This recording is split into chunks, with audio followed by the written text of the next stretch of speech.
They say money can buy anything except a clean conscience and a life free from secrets.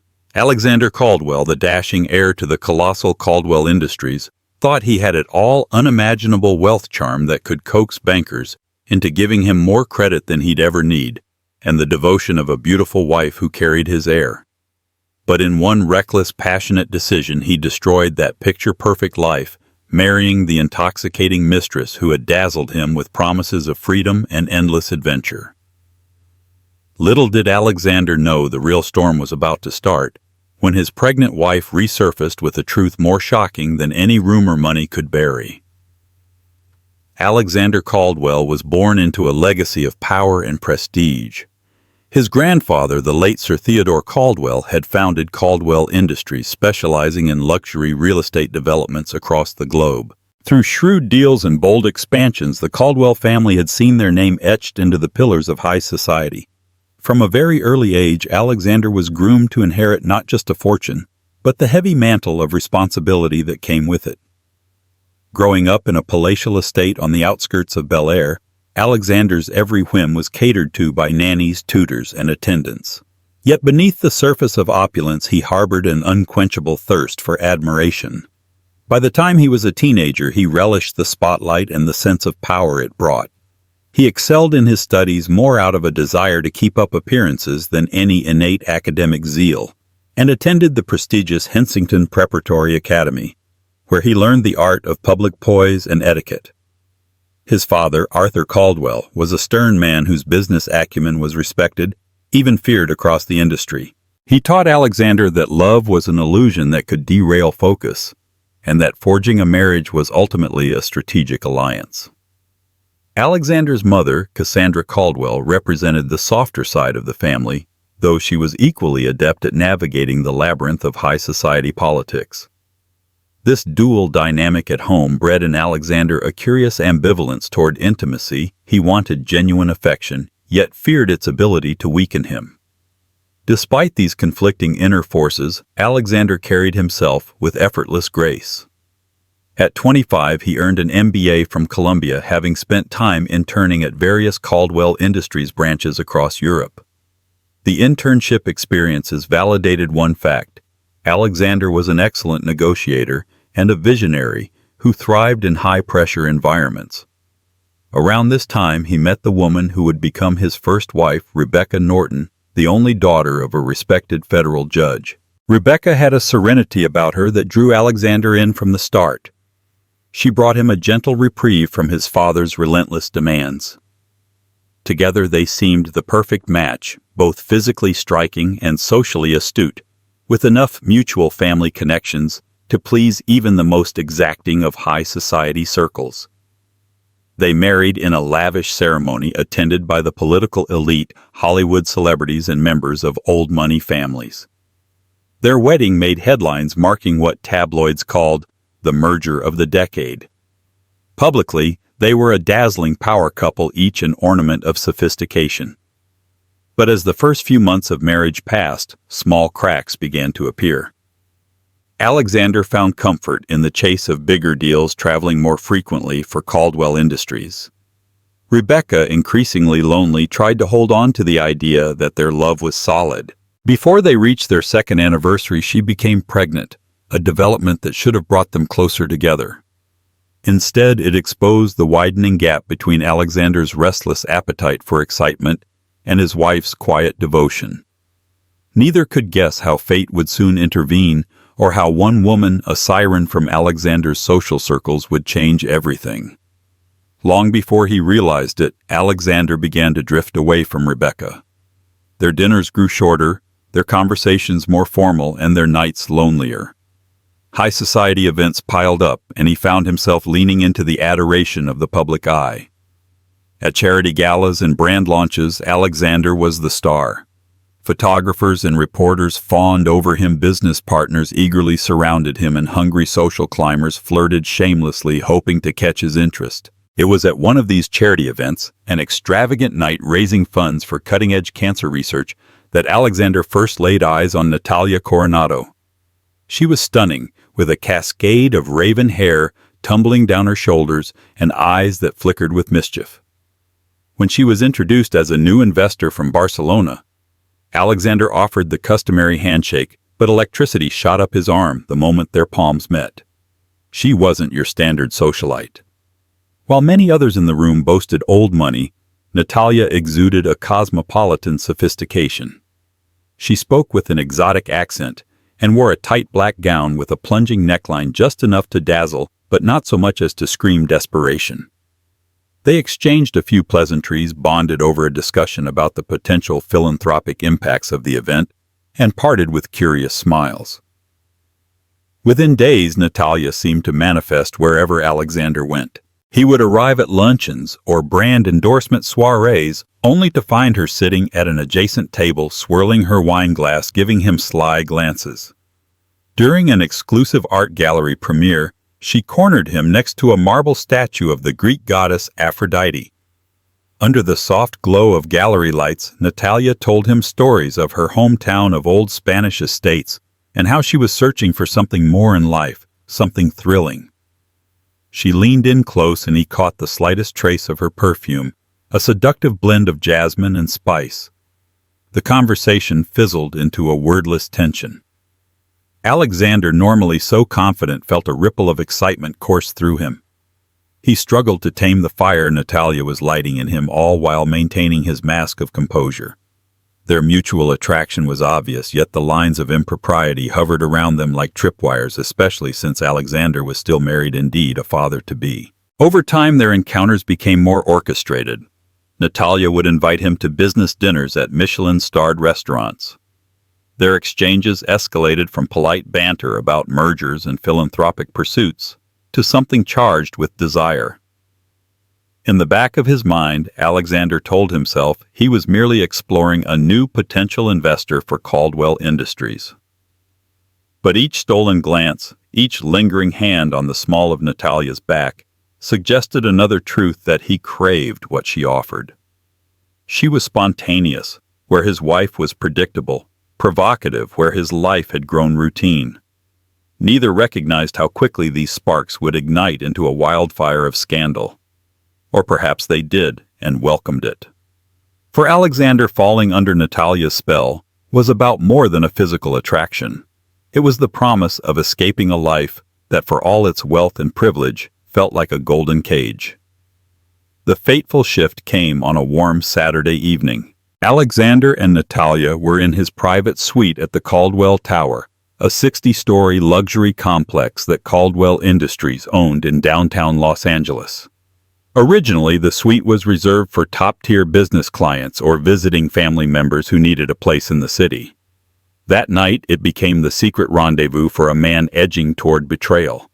Candlelight flickered against the white leather couches, and the windows offered a sweeping view of the city skyline. Natalia turned on soft jazz, leaning back with a glass of Chateau Margaux, the faintest of smiles dancing on her lips.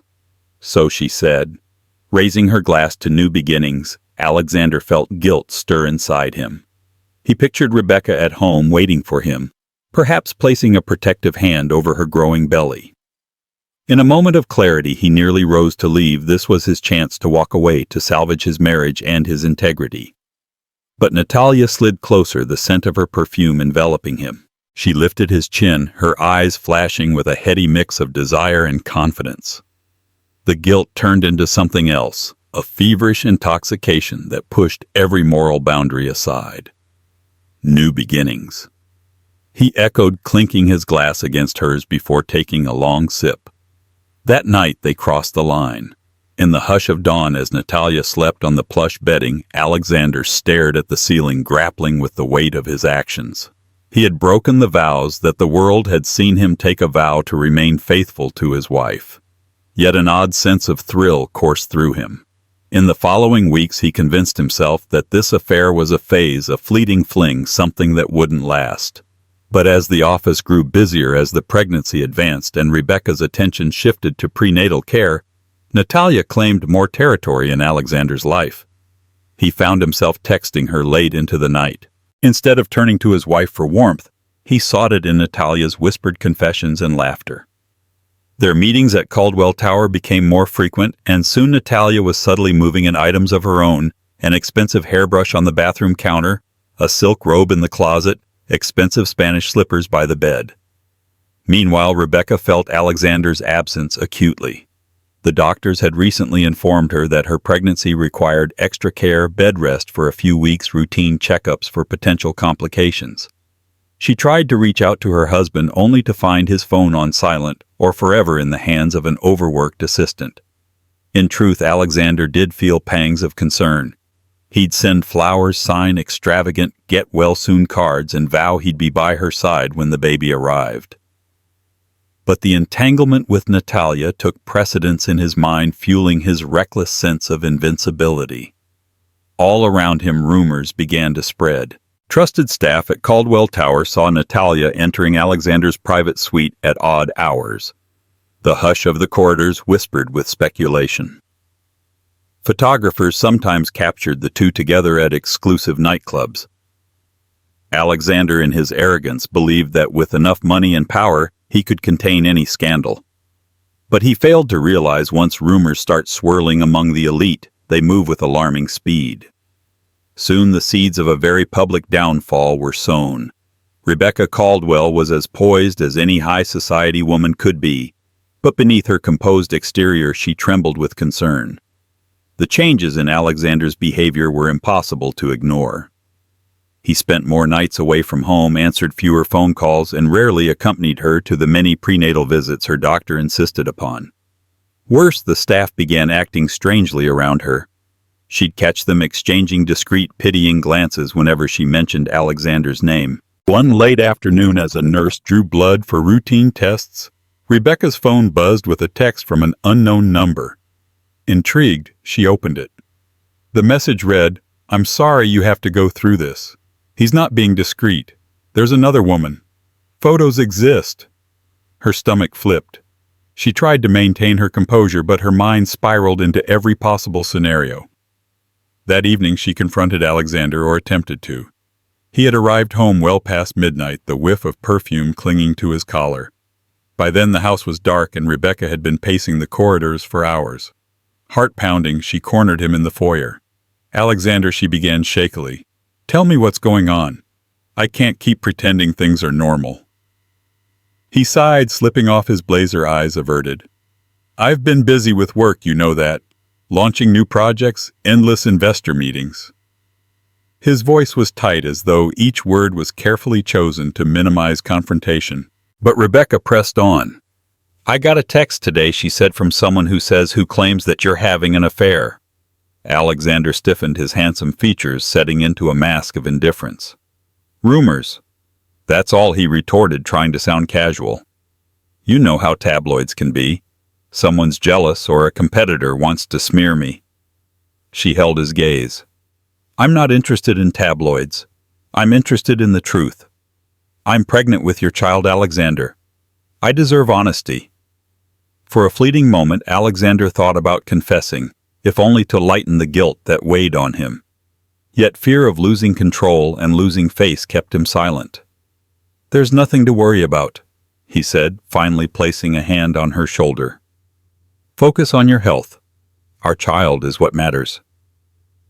That night, Rebecca cried herself to sleep while he retreated into his study, poring over documents and only occasionally glancing at his phone where Natalia's messages glowed. Torn between the impending birth of his child and the allure of his mistress, Alexander convinced himself he could juggle both roles, devoted father and lover to another woman. Yet neither role felt satisfying. Each demanded more than he could give. Over the next weeks, Rebecca's worst fears materialized. She discovered charges for dinners at restaurants she never visited, credit card bills for hotel suites in her own family's name. She called old friends trying to verify the rumors. Finally, in a moment of heartbreak and clarity, she confronted the ugly truth: her husband, the father of her unborn child, was indeed having an affair. But she also realized that no amount of tearful confrontation would stop him. With a heavy heart, Rebecca decided she had to leave, at least for a while. And so quietly she slipped away, carrying both her heartbreak and their unborn child toward an uncertain future. Just as Alexander was beginning to believe he could live this double life indefinitely, His father, Arthur Caldwell, made his disapproval known. Tall, with a commanding presence and silver-streaked hair, Arthur had a reputation for controlling every aspect of his public image and that of his family.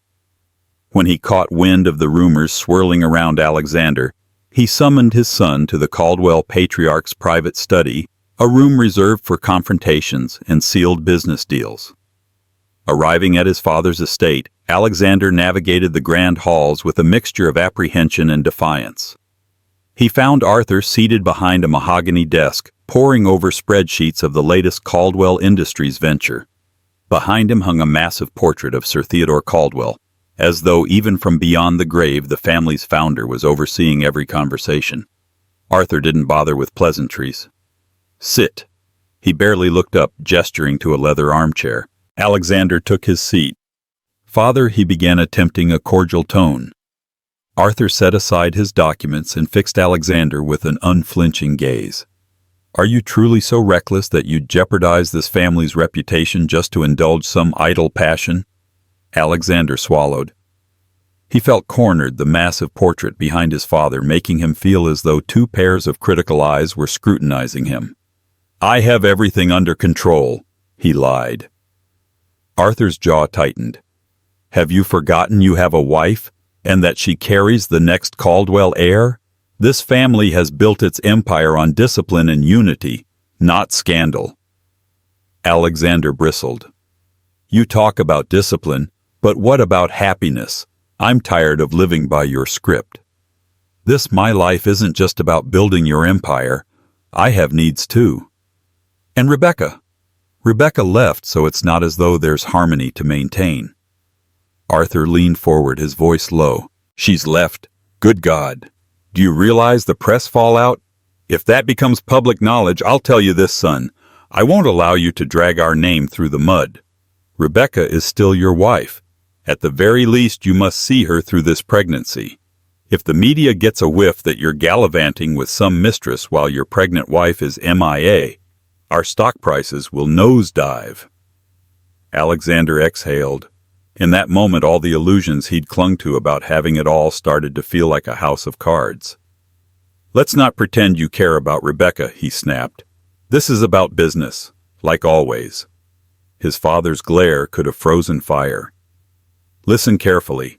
I'm giving you one chance to salvage this. Find Rebecca. Make amends. And for God's sake, end your affair with that woman. If you don't, you'll find yourself cut off from the company, the inheritance, all of it. Do you hear me?" The ultimatum hung in the air like a guillotine, and Alexander found himself at a crossroads. Deep down, he knew his father spoke from a place of real concern for the family legacy. But the rebellious streak in him surged. Perhaps he was tired of being tethered to his father's script. Perhaps the thrill of Natalia was too much to relinquish. One thing was clear: whichever path he chose, a storm was coming, one that would threaten not just his fortune, but his entire identity. Meanwhile, Natalia Coronado had orchestrated her place in Alexander's life with calculated precision. Born into modest circumstances in Barcelona, she had learned at a young age that beauty and wits could be powerful currency. She moved to the United States initially for business school, but found American high society far more pliable to her ambitions. When she met Alexander, she recognized a golden ticket. He was a handsome scion, wealthy, bored, and eager to break free from his family's constraints. She saw in him not just a lover, but a stepping stone to greater influence. Over whispered conversations in his private suite, she painted visions of an adventurous life, traveling the world, attending exclusive events, and even mingling with philanthropic giants. She hinted at possibly connecting him to certain philanthropic circles she knew, like the Bill and Melinda Gates Foundation, to expand the Caldwell philanthropic arm. These illusions dazzled Alexander, who was desperate for excitement beyond the carefully curated Caldwell brand.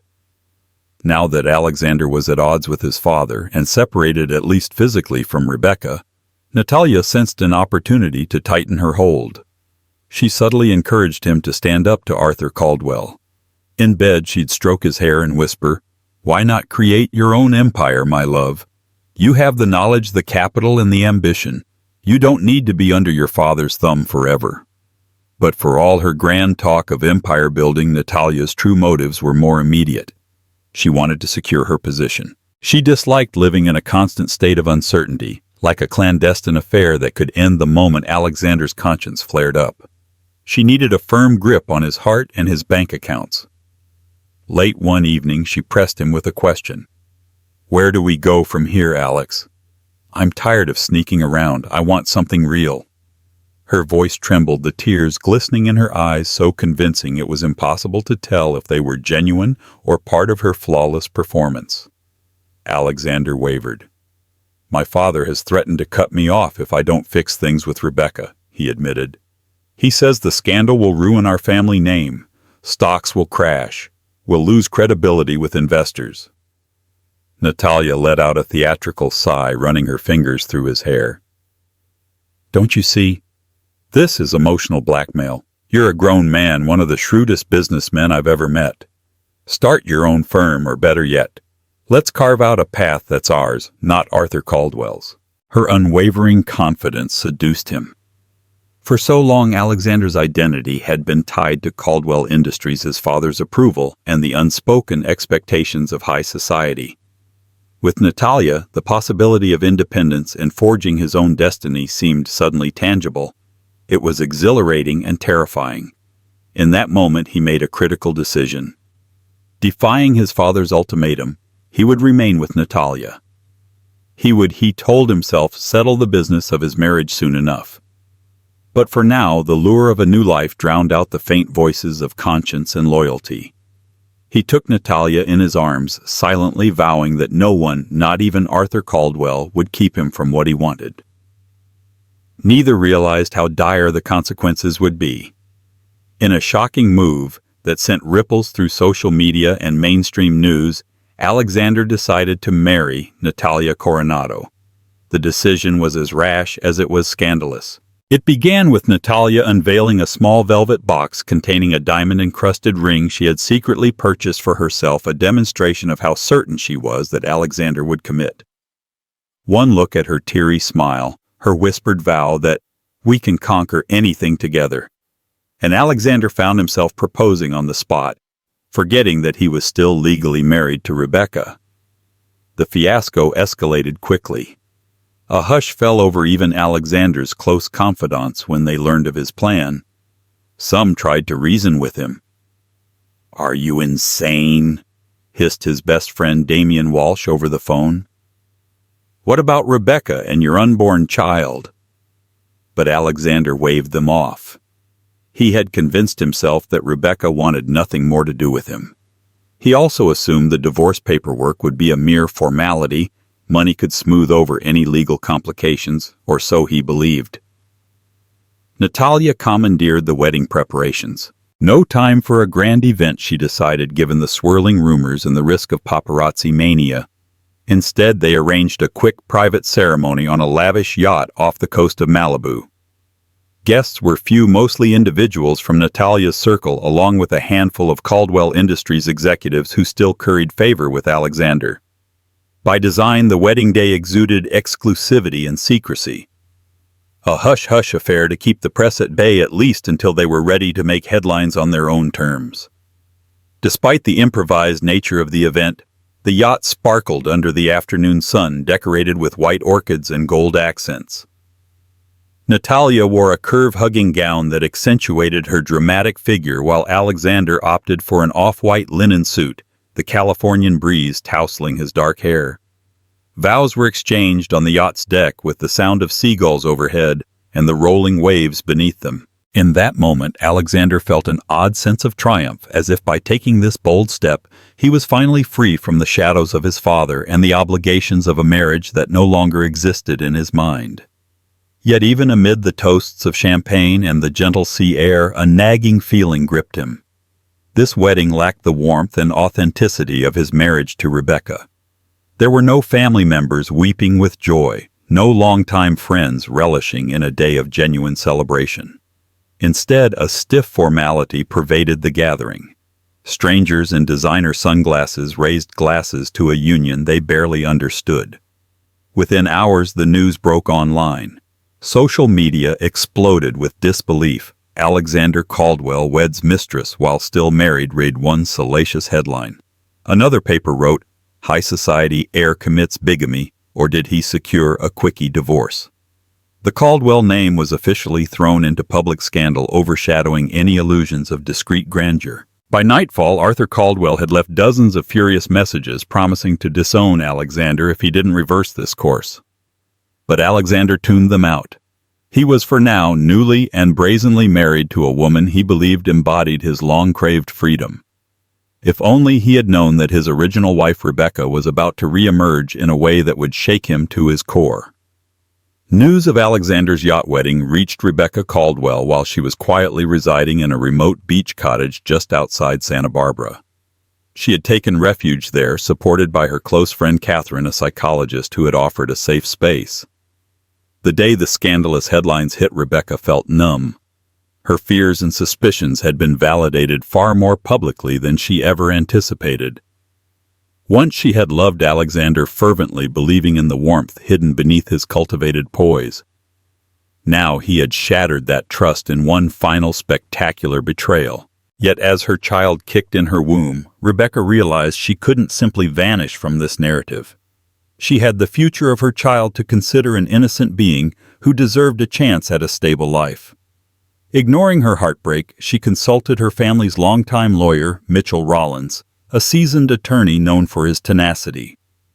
When Mitchell heard the details, Alexander's bigamy, the public fiasco, the compromised well-being of Rebecca, his anger matched hers. "This is outrageous," Mitchell fumed. "No one can just step over you like that. We need to protect your rights and the rights of your unborn child. There are significant assets at stake." So days later, Rebecca re-entered Los Angeles, bracing herself for the media circus. She checked into a discreet 5-star hotel under an assumed name. With Mitchell at her side, she scheduled a crucial meeting with Caldwell family advisors to discuss paternity issues, custody rights, and the marriage fiasco. Mitchell warned her that this would be an uphill battle. Alexander might claim you abandoned him or that the marriage was already dissolved. "We have to be prepared." In a stroke of dramatic timing, Rebecca's reemergence coincided with a fundraising gala that Caldwell Industries was hosting for a children's hospital, an event that Alexander and Natalia were expected to attend. Fueled by Mitchell's strategic sense of theatrics, Rebecca decided to appear at the gala. It would serve two purposes: publicly asserting her rightful position and forcing a direct confrontation with Alexander that no press outlet could ignore. The gala was a grand affair set in an opulent ballroom with crystal chandeliers and velvet drapes. Guests sipped champagne, murmuring about the swirling rumors regarding the Caldwell heir. When Rebecca arrived, her baby bump visible under a flowing emerald gown, the crowd parted as if parted by an invisible hand. Gasps and whispers followed. "She's back." And "she's pregnant." Cameras clicked furiously. At the far end of the room, Alexander turned pale at the sight of his wife, who was still legally his wife despite his questionable new vows to Natalia. Natalia clutched his arm, her eyes narrowing in annoyance or perhaps fear. Rebecca walked straight up to them, her expression poised but unyielding. The hush that fell over the ballroom was absolute. "I think," Rebecca said calmly, voice trembling but determined, "we have a few things to discuss." In that moment, everyone sensed that the calm was only momentary, a brief stillness before the storm truly broke. Alexander couldn't find his voice as he stared at Rebecca. For a few agonizing seconds, he was transported back to the early days of their marriage when he'd sworn to protect her smile at all costs. The memory clashed violently with the reality of Natalia standing possessively at his side, the ring on her finger glinting under the chandelier lights. Rebecca broke the silence. "Alexander, we need to talk privately." A flush crept over Natalia's cheeks. "Anything you have to say to him, you can say in front of me," she snapped, trying to project a confidence that wavered in the face of Rebecca's calm. Mitchell Rollins stepped forward from the crowd. "I'm afraid the law disagrees," he said coldly. "There are urgent matters of paternity and marital status here." Alexander glanced at Natalia, who tightened her grip on his arm. Finally, he shrugged free and followed Rebecca and Mitchell into a secluded alcove near the rear of the ballroom. Glancing over her shoulder, Rebecca noticed Natalia glaring after them, but for once, she didn't care. Once out of earshot, Mitchell leveled a steely gaze at Alexander. "Your hasty marriage to Ms. Coronado is legally questionable. That, however, is just the start. Rebecca's pregnancy is nearing its final term. There are significant legal and financial implications for your child, Mr. Caldwell, and you cannot simply ignore them." Rebecca inhaled, fighting the tremor in her voice. "I didn't come here to beg," she said. "I came because our child deserves a father who at least acknowledges them. And I need to know, are you going to face your responsibilities, or are you going to keep playing games for the cameras?" Alexander ran a hand through his hair, eyes lowered. "Of course I care about the baby, Rebecca," he muttered, guilt warring with confusion. "But Natalia and I, things have changed." "Have they?" Mitchell interjected sharply. "Because let me remind you, in the eyes of the law, you're still married to Rebecca. That means your union with Ms. Coronado is not recognized. Further, any attempt to block or deny paternity for your child could result in a lengthy legal battle that could damage Caldwell Industries far more than your father ever threatened." Alexander's heart pounded. He tried to remember the defiance that had led him to Natalia, but the mention of his unborn child made him feel unsteady. Had he become the kind of man who turned his back on his own flesh and blood? Rebecca's voice softened. "I'm not seeking to ruin your life, Alex, but you've put me in a position where I have to fight for our child's future. And her voice broke slightly. "I loved you once. I won't let you strip me of my dignity." In that moment, a flash from a camera startled them. A rogue reporter had snuck in. Alexander's eyes flickered and he realized how precarious his situation was. One wrong move and the entire narrative, his marriage, fatherhood, and business reputation would disintegrate under public scrutiny. He looked at Rebecca's determined face, then at Mitchell's grim resolve. For the first time, he truly understood that he was on the brink of losing everything. The day following the gala, the media had a field day, splashing headlines about the scandalous Caldwell love triangle across tabloids and evening news. Fans of celebrity gossip sipped lattes in trendy cafes, whispering about how Alexander had brazenly wed another woman, while his pregnant wife had seemingly vanished into thin air, only to reappear in dramatic fashion. Caldwell Industries stock took a noticeable dip, triggered by the uncertainty swirling around the family's reputation. Alexander faced a barrage of confrontations. His father, Arthur Caldwell, summoned him again, this time to the Caldwell Industries headquarters. The tension was palpable as Alexander stepped into the executive conference room. Portraits of the company's founders and family members lined the walls, each face silently judging him. "Have you lost your mind entirely?" Arthur hissed. "You've not only disobeyed me, but you've invited a scandal that's crashing our share prices. Do you understand the ramifications for our investors?" Alexander, having spent a sleepless night reckoning with his conflicted feelings, merely responded, "It's not just about the company. We're talking about real people, Rebecca and now Natalia. My child is due soon. I need time to think." But Arthur dismissed the notion of personal reflection. "You don't have time, boy. You either fix this or watch our empire crumble. And by fix, I mean finalize your divorce from Rebecca properly, ensure custody arrangements are hammered out, and rectify this marriage debacle. You can't remain in this uncertain state." Meanwhile, Natalia was growing restless. The wedding fiasco, which she had hoped would cement her status, had instead brought unrelenting negative publicity. Paparazzi camped outside her condo. Reporters hounded her for statements about the bigamy allegations. Her phone buzzed incessantly with messages from unknown numbers, some ridiculing her, others threatening. Under the strain, her once unflappable poise cracked. "Darling," she pleaded with Alexander over a candlelit dinner she'd forced him to attend at her penthouse. "I can't live like this. It's a PR nightmare. My business prospects are drying up. Your father is sabotaging my opportunities. We need a strong public statement affirming our marriage, or you need to handle this with Rebecca." Alexander stared into the flickering candlelight, remembering how certain and exhilarating Natalia had once seemed. Now she wore the worry of someone who might lose everything, and he couldn't deny that her desperation unsettled him. Yet a part of him felt an odd sense of loyalty to Rebecca, his first love, the mother of his child.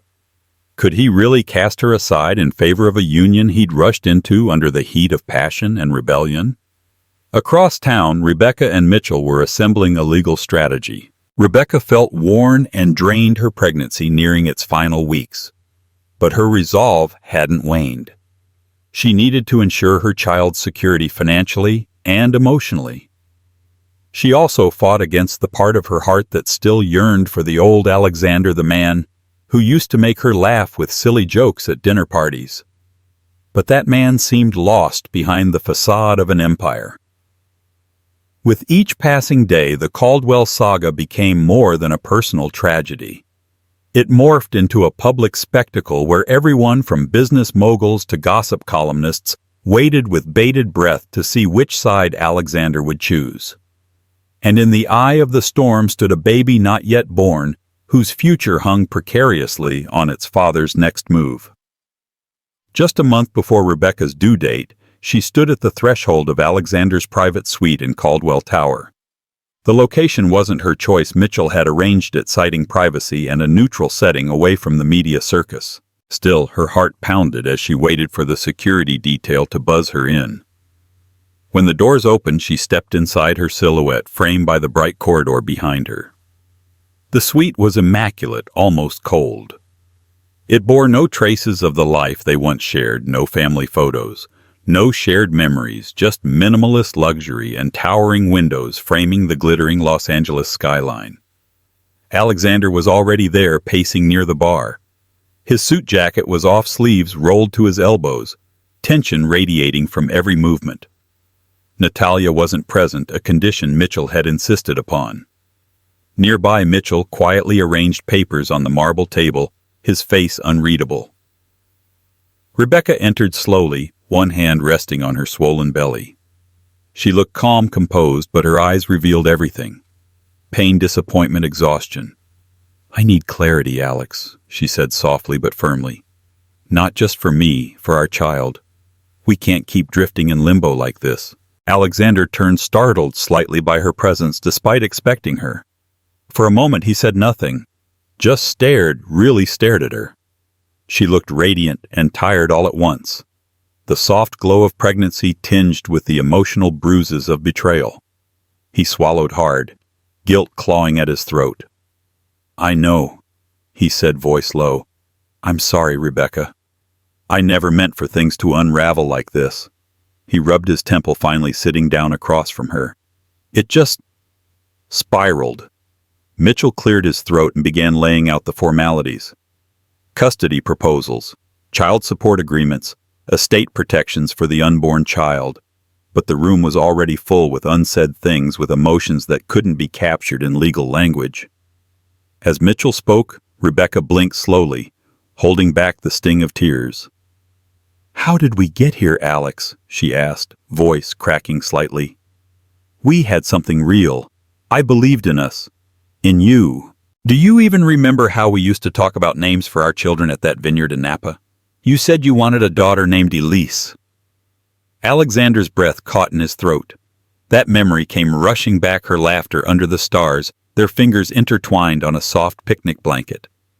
His eyes dropped to the table. "I remember," he whispered. "I remember all of it." Rebecca's voice trembled. "Then why wasn't that enough?" He looked up, shame flashing across his face. "Because I was afraid of being ordinary, of being trapped in a role my father designed. Natalia, she made me feel like I could break out of that. She offered escape, and I mistook that for freedom." Rebecca let the silence stretch. The baby kicked, and she instinctively placed both hands on her belly. "You call it freedom," she said slowly, "but what you really chased was fantasy. A fantasy that burned down the life we were building." Across the room, Mitchell remained quiet, his eyes flicking between them. After a moment, he slid a key document forward, a formal separation agreement pending the birth. "We're proposing amicable terms," he said. "You'll maintain financial support, establish paternity legally, and acknowledge that your marriage to Natalia is invalid." Alexander stiffened. "You want me to admit that my marriage doesn't exist?" "It doesn't," Mitchell replied coolly. "Rebecca is still your legal wife. If you don't take this step now, you risk a scandal that will not only damage your business credibility, but could jeopardize custody later." Alexander's jaw tensed. He imagined the fallout, his father's fury, Natalia's tears, the press mauling him for betrayal on all sides. Yet none of it felt as pressing as the weight in Rebecca's eyes. A silent question hovered there. "Are you going to be the man you promised to be?" He leaned forward, hands clasped. "I'll sign it," he said quietly. "I won't contest child support or custody. I want to be involved in our child's life, if you'll allow it." Rebecca nodded, once her face unreadable. Relief washed over her, but it came tinged with sadness. She had fought hard for this moment, not to win, but to protect what truly mattered. Just then a soft shuffle echoed from behind the half-closed bedroom door. Rebecca and Alexander both turned.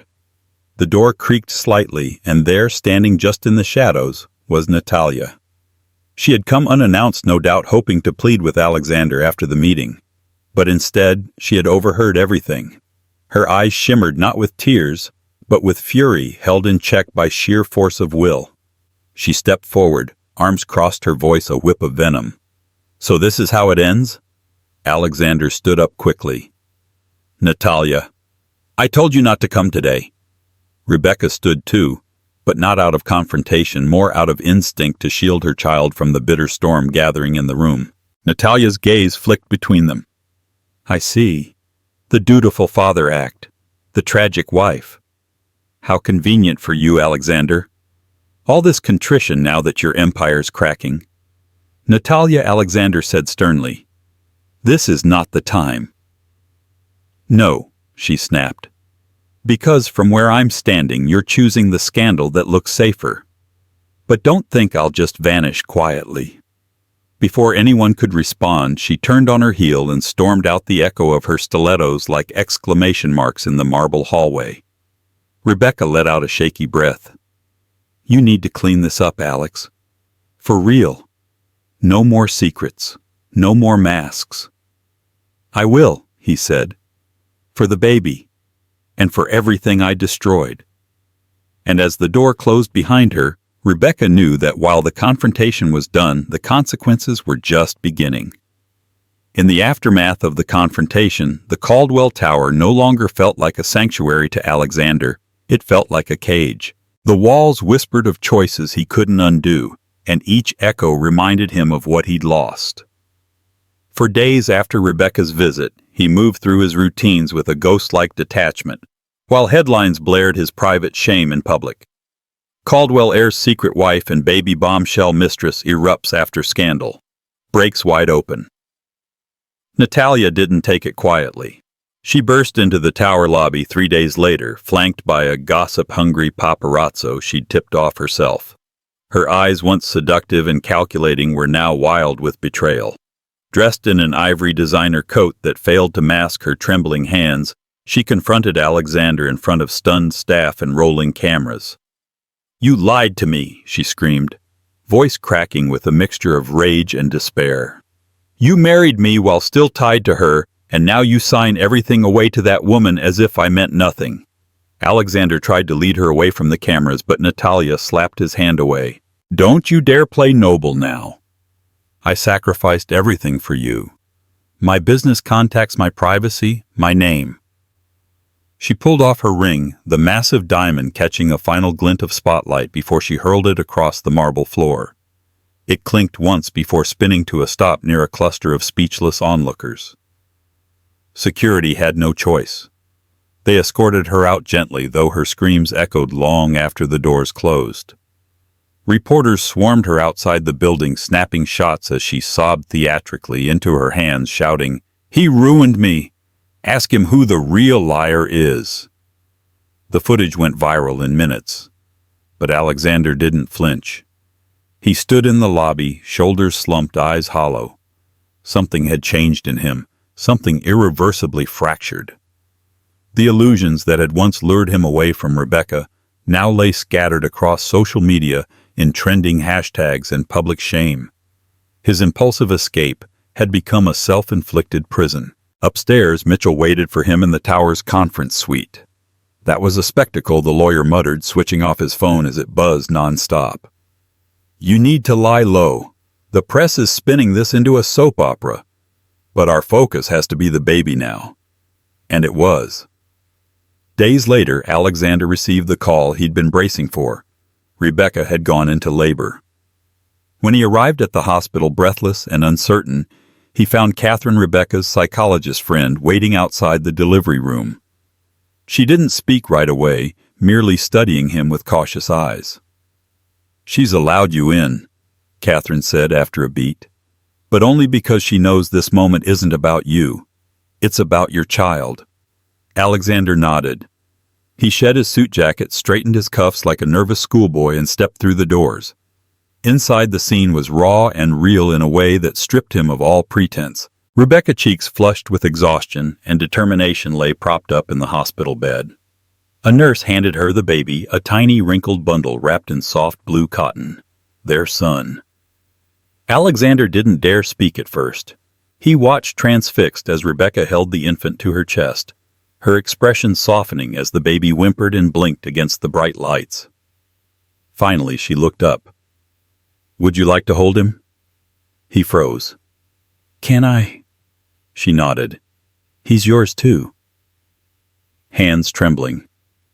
Alexander stepped forward and accepted the child. The baby's weight was feather light, but the emotion behind the moment threatened to crush him. Julian, that was the name Rebecca had chosen, let out a small coo, eyes fluttering open. Alexander felt something break open inside him. Not pain, not regret. Love. Raw. Unfiltered. Unconditional. It was the first time in months he felt something real. Rebecca watched him closely. She didn't say much. There was no need. In that quiet hospital room, layered with antiseptic and soft cries, they both understood that the past had shattered them, but this new life had tethered them together whether they liked it or not. In the weeks that followed, the world continued to spin with drama, but a quiet transformation began. Natalia retreated from the public eye after her outburst. Her PR team tried to salvage what was left of her image, releasing vague statements about betrayal and moving forward, but her credibility within the elite social circuit had been scorched. She was no longer the mysterious investor from Barcelona, she was now tabloid fodder. Meanwhile, Arthur Caldwell sprang into action. He released a controlled interview through the Wall Street Journal, assuring investors that Caldwell Industries remained a fortress of discipline and long-term vision. He didn't mention Rebecca Alexander or the child by name, but the subtext was clear: the family was cleaning up its mess. Behind the scenes, a legal settlement quietly closed the door on Natalia's claims. She was paid a modest sum to walk away and never publicly contest the validity of her marriage to Alexander.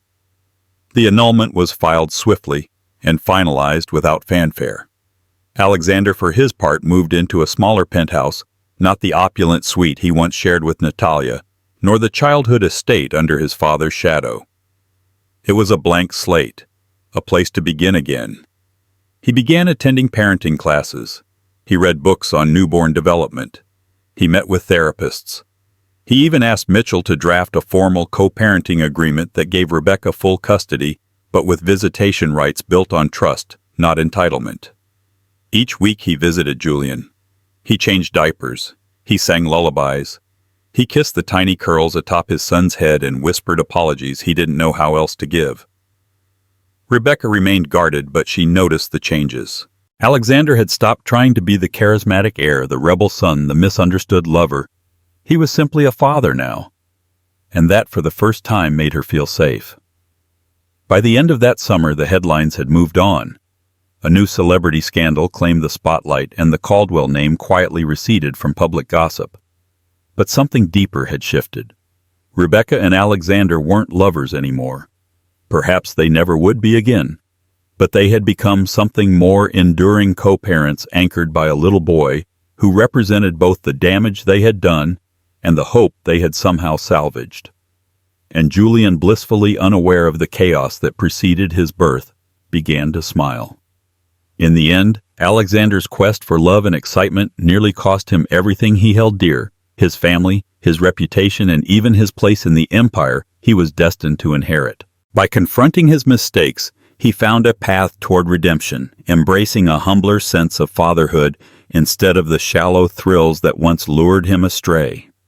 Rebecca, though bruised by betrayal, discovered inner strength and chose to fight for her child's rightful future. Their harrowing journey, filled with scandal, heartbreak, and high-stakes drama, finally arrived at a hopeful crossroads, a reminder that even amid life's darkest twists, every ending can become a beginning. If this dramatic story of betrayal, redemption, and the unstoppable power of a mother's love kept you on the edge of your seat, don't forget to show your support. Like this video. If you enjoyed the twists and turns, share it with friends who crave scandalous high society tales, and subscribe to our channel for more captivating stories that will keep you guessing until the very last word. Your engagement helps us continue creating content you love, so hit that subscribe button and stay tuned for more drama, intrigue, and unforgettable characters.